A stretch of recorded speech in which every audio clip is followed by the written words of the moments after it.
Hey everyone, Dave from My Take Reviews. So the old Exmark here started having some starter issues, and I thought I'd pick up a starter. These are not that expensive. So since I had to switch it out anyway, I thought I'd grab my camera, take you along, show you how easy it is to change this. Okay, so just quickly before I start on the starter, I thought I'd let you know that this is a older Exmark Lazer Z. This is actually a 2002 model.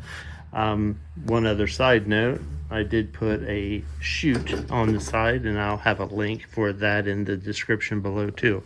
So let me go over here, get the camera set up. First thing I'm going to do is just disconnect the battery.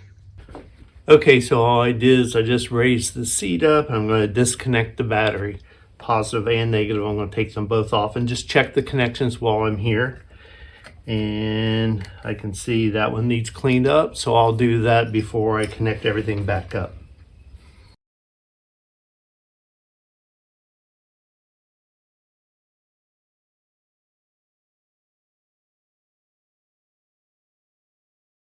Okay, as you can see, I have them both disconnected. And of course, guys, anytime you're in a place like this and you're working, always clean the things up.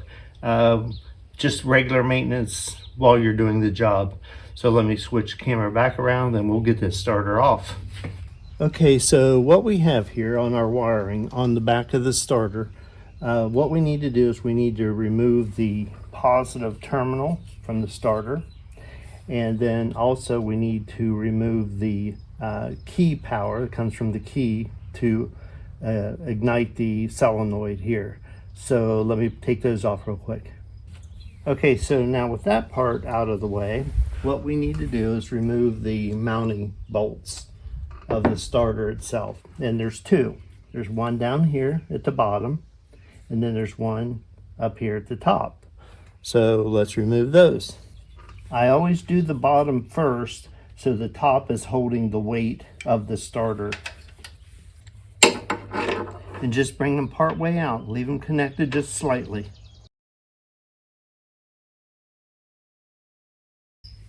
And there we are.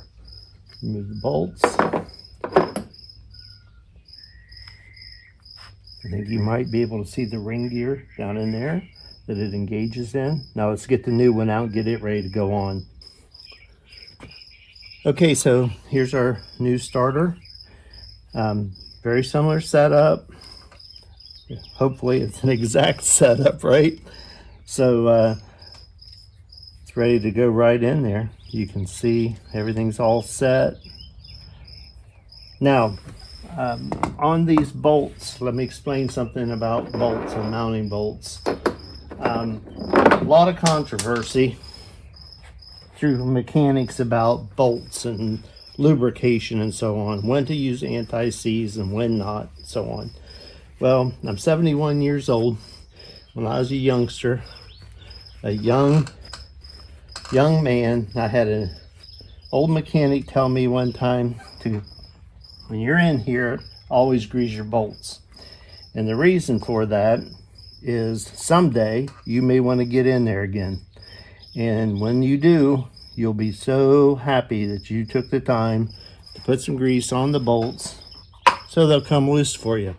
So I've always done that, even in my own retail business for 40 years. I've always done that, and it's served me well.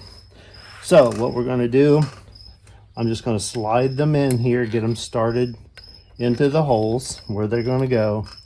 We're going to go back in, we're going to reverse the process.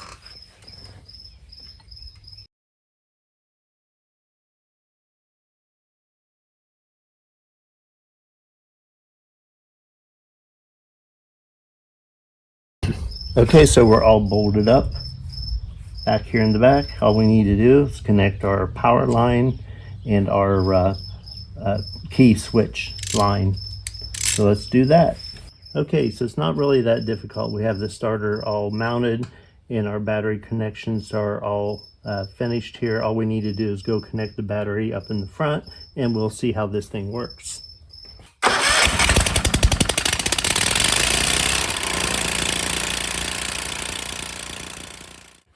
So just like that, guys, we're all finished up. I have links for this starter in the description below. It was fairly easy setup, just getting these bolts to line up for you into the block, but it was not difficult.